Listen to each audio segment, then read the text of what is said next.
Hello guys, welcome to the channel Kishan Saini education. Hello दोस्तों, आज हम बात करेंगे वीज़ा शॉपिंग के बारे में। और यहाँ पर visa, credit card, debit card, master card, इसके बारे में कोई बात नहीं कर रहे हैं। हम बात कर रहे हैं वीज़ा, जो पासपोर्ट में वीज़ा लगता है, हम उसकी बात कर रहे हैं। जैसे कि किसी देश, किसी अन्य कंट्री में जाना हो तो उसके लिए उस कंट्री में वर्क करना हो तो उसके लिए हमको वीज़ा लेनी चाहिए, लेना पड़ता है उस पर्टिकुलर कंट्री से। उसके बाद हम उस कंट्री में जा सकते हैं। तो हम यहाँ पर वीज़ा शॉपिंग के बारे में बात करेंगे। तो आखिर में वीज़ा शॉपिंग क्या है और ये भारत में क्यों पॉपुलर हो रहा है, उसके बारे में हम लोग बात करेंगे। तो दोस्तों, सबसे पहले हम आएंगे अपने न्यूज़ में कि आखिर ये पर्टिकुलर पॉपुलर क्यों हो रहा है, क्या न्यूज़ है। यहाँ पर दोस्तों द इंडियन एक्सप्रेस ने ये यहाँ पर इस न्यूज़ को पब्लिश किया है। और भारत में ये जो वीज़ा शॉपिंग है उन्होंने पब्लिश किया है। तो आखिरकार ये हो क्यों रहा है, और ये एग्ज़ाम को लेकर क्वेश्चंस आ सकते हैं वीज़ा शॉपिंग के बारे में। ये होता क्या है, कैसे वर्क करता है, आखिर क्यों भारत में इसकी चर्चा हो रही है। दोस्तों, बताया ये जा रहा है कि the practice of visa shopping Bharat के कई सारे राज्यों में पॉपुलर हो रहा है। स्पेशली अगर देखा जाए तो पंजाब के अंदर में, जहाँ पे जो ट्रैवल्स कंपनी है, जैसे मान लो अगर आपको कहीं किसी देश में जाना हो, किसी देश का वीज़ा लेना हो, तो आप किसी ट्रैवल्स कंपनी से बात करेंगे, उसको कांटेक्ट करने की कोशिश करते हो कि हमें इस पर्टिकुलर देश में जाना है, यहाँ पर जाकर कुछ काम करने हैं, और या फिर आप ट्रैवल करने के लिए जा रहे हैं। तो उसके लिए उस ट्रैवल एजेंट से आप कहते हैं कि हमको वीज़ा चाहिए उस पर्टिकुलर कंट्री को जाने के लिए। जैसे ही वीज़ा अप्रूवल करने के लिए जिस कंट्री में जाना है आपको, अगर उस कंट्री में आपको वीज़ा नहीं अप्रूवल हो पा रही है, उस कंट्री के एम्बेसी में आपके वीज़ा अप्रूवल नहीं हो पा रहा है, तो ट्रैवल एजेंसी के लोग करते क्या हैं, तो उसका दूसरा तरकीब निकालने की कोशिश करते हैं। और वो जो तरकीब होता है उसे कहा जाता है वीज़ा शॉपिंग। अभी आगे मैं इसको समझाऊंगा कि ये होता क्या है। तो क्वेश्चन यहाँ पर ये है कि वीज़ा शॉपिंग होता क्या है, लोग यहाँ पर क्यों इंगेज हो रहे हैं, और ये लीगल है कि इलीगल है, वो भी आपको मैं बताऊंगा अभी। अब वीज़ा शॉपिंग क्या है, इसको थोड़ा ध्यान से समझते हैं। जैसे मान लो अगर आपको कंट्री ए में जाना हो और यहाँ की जो एम्बेसी है ये आपको वीज़ा प्रोवाइड नहीं कर रही, वीज़ा आपको नहीं दे रही है, किसी भी कारण की वजह से आपको नहीं वीज़ा अप्रूवल हो पा रही है। तो यहाँ पर क्या होता है, ये बी कंट्री, मान लो ये बी कंट्री है, बी कंट्री का अगर आपको वीज़ा मिल गया तो आप ऑटोमेटिक ए कंट्री में जा सकते हैं। ऑटोमेटिक आप ए कंट्री में जाकर ट्रैवल कर सकते हैं, जो जो काम है वो कर सकते हैं इस बी कंट्री के वीज़ा के माध्यम से। आप जाना चाहते थे कंट्री ए, लेकिन कंट्री ए का वीज़ा आपको नहीं मिला। आप कंट्री बी का वीज़ा लेकर आप कंट्री ए में एंटर कर जाते हैं। इसको और अच्छे तरीके से समझते हैं। कंट्री ए का जो वीज़ा अप्रूवल कराने के लिए गए तो आपका वीज़ा नहीं हो पाया, क्योंकि यहाँ पे जो प्रोसेसिंग है वो थोड़ा सा कठिन है, इसके वजह से यहाँ पर वीज़ा आपका नहीं हो पाया। लेकिन वहीं पे कंट्री बी का वीज़ा अप्रूवल हो गया। यहाँ पे प्रोसेसिंग इसका सरल था, इसकी वजह से आपका बी का वीज़ा मिल गया। तो बी के वीज़ा से आप ए में इंटर कर सकते हैं, इंटर हो सकता है आपका। तो दोस्तों, इस तरह की जो प्रैक्टिसेस होती हैं उसको कहते हैं वीज़ा शॉपिंग। और इसको हम अभी एग्जांपल से बताएंगे कि ये वर्क कैसे करता है, और ये कैसे हो सकता है कि आप कंट्री ए जाना चाहते थे, उसका वीज़ा अप्रूवल नहीं हुआ और बी का अप्रूवल हो गया और अब ए में एंट्री कर सकते हैं।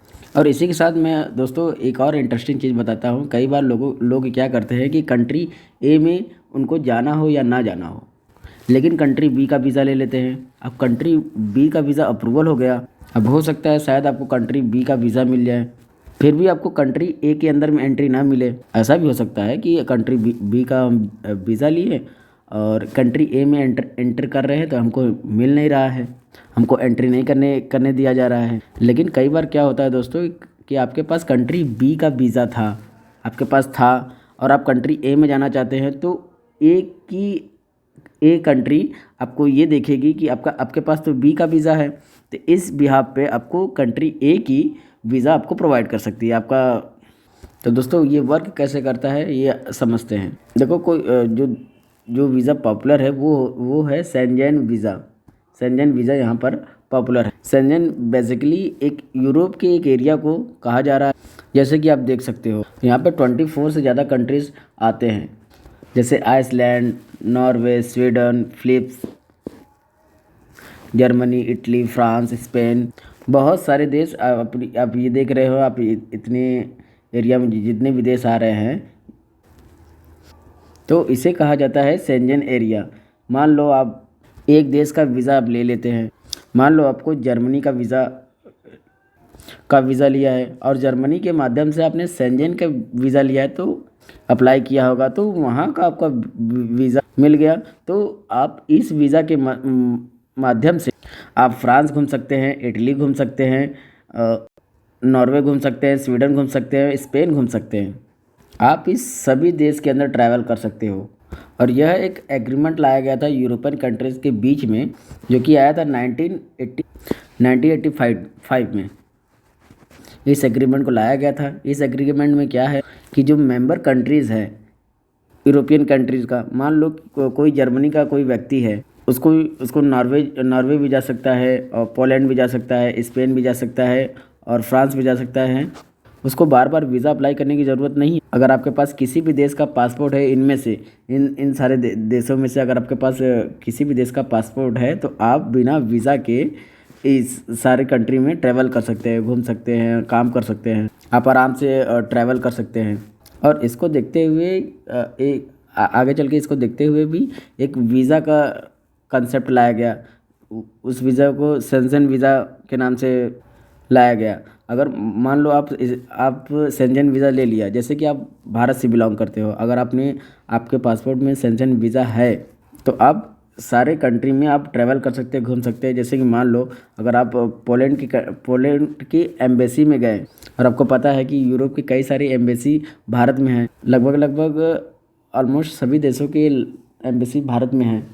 तो मान लो पोलैंड की एम्बेसी है भारत के अंदर में, और आपने कहा कि हमको शेंजन वीज़ा चाहिए, और पोलैंड की एम्बेसी अगर कहा जाए कि सरल है, वहाँ पे अप्रूवल जल्दी हो जाता है, सिंपल है, कोई दिक्कत नहीं है, और उन्होंने आपको ये वीज़ा दे दिया। और मान लो पहले आप गए थे जर्मनी की एम्बेसी ने आपको वीज़ा नहीं दिया, क्योंकि वहाँ पे प्रोसेसिंग सरल नहीं था, कठिन था। तो यहाँ पे आपको दिक्कत हो जाएगी ना कि आप जर्मनी कैसे जाओगे। तो इसके लिए आपने क्या किया कि पोलैंड से आपने शेंजन वीज़ा का अप्लाई कर दिया, वहाँ से आपको शेंजन वीज़ा मिल गया। और एक बार आपको वीज़ा मिल गया, तो आप इनमें से किसी भी देश में आप ट्रैवल कर सकते हैं, घूम सकते हैं।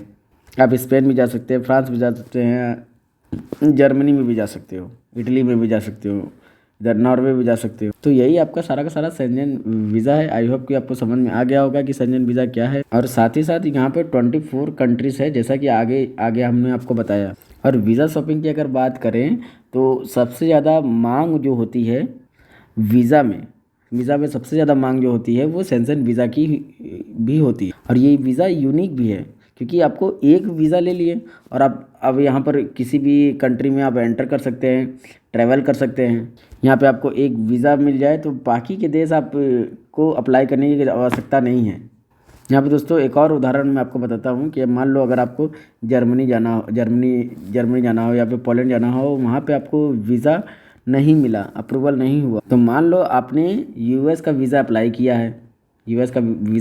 है और बाय चांस आपको यूएस का वीज़ा भी मिल गया, तो नेक्स्ट टाइम जब आप जाओगे ना किसी और देश का वीज़ा अप्लाई करने के लिए, और उस देश को पता हो जाएगा कि आपको यूएसए का वीज़ा मिल रखा हुआ है, और सारी देशें तो ये समझते हैं कि इनके पास अमेरिका का वीज़ा है, जो कि पावरफुल देश का वीज़ा है, और यहाँ पे तो ऑटोमेटिकली आपको दूसरे देश का वीज़ा अप्रूवल हो जाएगा, मिल जाएगा। और वो कहते हैं कि चलो यूएसए ने आपकी सारी जांच वगैरह कर ली होगी तो सही ही होगा, सब कुछ ठीक ही होगा, तो हम भी यहाँ पे आपको दे सकते हैं। इसलिए मैं आपसे बोल रहा हूँ कि ये सारे जो कॉन्सेप्ट हैं इसको वीज़ा शॉपिंग के तहत देखा जा रहा है। और इसके कई सारे एग्जाम्पल भी। अब जैसे कि एक व्यक्ति था जिसको स्पेन जाना था, लेकिन स्पेन का वीज़ा उसका रिजेक्ट हो गया था, और इसी को देखते हुए उसने किसी दूसरे देश के वीज़ा को अप्लाई किया, जैसे कि जो शेंजन एरिया में आता है, वीज़ा के एरिया में आता है, उसमें किसी एक देश का अप्लाई किया और फिर उसको वीज़ा अप्रूवल हो गया, वीज़ा मिल गया, तो वहाँ से वो स्पेन चला जाता है। तो इस तरीके से हुआ। और एक स्टूडेंट भी था और उसे जर्मनी जाना था, लेकिन जर्मन का जो वीज़ा है उसका रिजेक्ट हो गया था, नहीं जा पाया। फिर उसके बाद उसने क्या किया, जो लग्जमबर्ग है उसका वीज़ा अप्लाई कर दिया। उसका वीज़ा अप्लाई करने के बाद में उसको जर्मनी वो जा पाया। तो चलो चीज़ें तो आपको समझ में आ गई। तो यहाँ पे ट्रैवल के साथ साथ यहाँ पे वर्क के लिए भी लोग जाते हैं। बिल्कुल, वर्क के लिए भी लोग यहाँ जाते हैं। कई बार ऐसा देखा गया है कि कई सारे लोग पोर्टुगल में काम करने के लिए जाते हैं और वहाँ पर काफ़ी आसानी से आपको काम मिल जाता है। और जो लोकल एजेंट हैं वहाँ पर, वो आपको मदद कर देते हैं काम दिलाने के लिए। तो कई बार लोग इस तरीके से शेंजन वीज़ा को ले, तो कई सारे लोग काम करने के लिए भी जाते हैं, स्पेशली भारत, पाकिस्तान, श्रीलंकन, जो साउथ एशियन कंट्रीज़ है, सारे कंट्रियाँ जाते हैं। और यहाँ पर ये जो वीज़ा है वो काफ़ी ज़्यादा पॉपुलर है। और क्वेश्चन यहाँ पर ये है कि क्या ये लीगल है कि अनलीगल है, जो इस तरीके से लोग जा रहे हैं। देखिए, अगर आप नियम के तहत से किया है, सब कुछ सही किया है, तब तो कोई दिक्कत नहीं, तब तो सही है, सारी चीज़ें लीगल मानी जाएगी। क्योंकि प्रोसेसिंग में ही ऐसा है, नियम ऐसा है। और नियम ये कहता है कि अगर आपको एक कंट्री का वीज़ा मिल गया है और आप बाकी की कंट्री उस वीज़ा से जा सकते हो, तब तो ठीक है, सही है सब।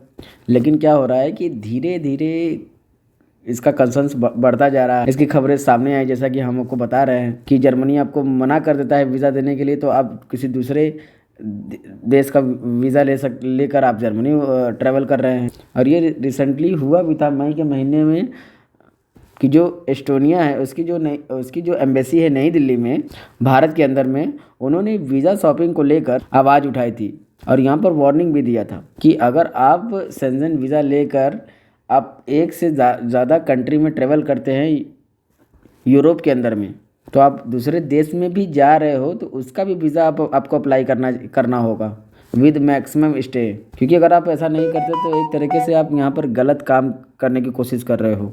मतलब क्या है कि एम्बेसी ये कह रही है कि आपका नियत क्या है।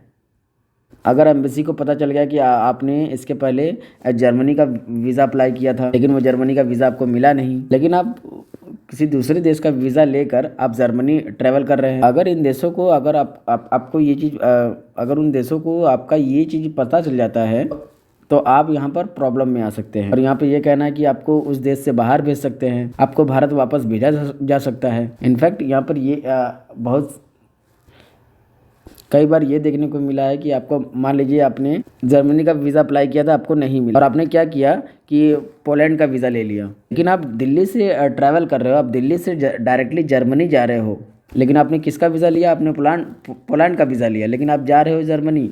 लेकिन आप दिल्ली से कहाँ जा रहे हो, डायरेक्टली जर्मनी, और आप ये कहते हुए जा रहे हो कि हमारे पास शेंजन वीज़ा है, अब इस वीज़ा से हम कहीं भी ट्रैवल कर सकते हैं। तो उस केस में कई बार सस्पिशन के आधार पर आपको दिल्ली एयरपोर्ट पर रोक दिया जाएगा, आपको जाने ही नहीं दिया जाएगा। आपका जहाँ का वीज़ा है आप वहाँ पर उस कंट्री में जा सकते हैं। तो इस तरह की चीज़ें सामने आई हैं और यहाँ पर एग्ज़ाम के पर्सपेक्टिव से हो सकता है कि इसमें से क्वेश्चन बने, आए भी क्वेश्चन वीज़ा शॉपिंग को लेकर, कोई भी क्वेश्चन बन सकते हैं प्रीलिम्स में। आपको इसके बारे में पता होना चाहिए कि आखिर वीज़ा शॉपिंग होता क्या है, ये वर्क कैसे करता है, लोग कैसे करना चाहिए। आई होप कि आपको सारी की सारी चीज़ें क्लैरिटी हो गई है। मिलते हैं दोस्तों अगले वीडियो में। जय हिंद, जय भारत।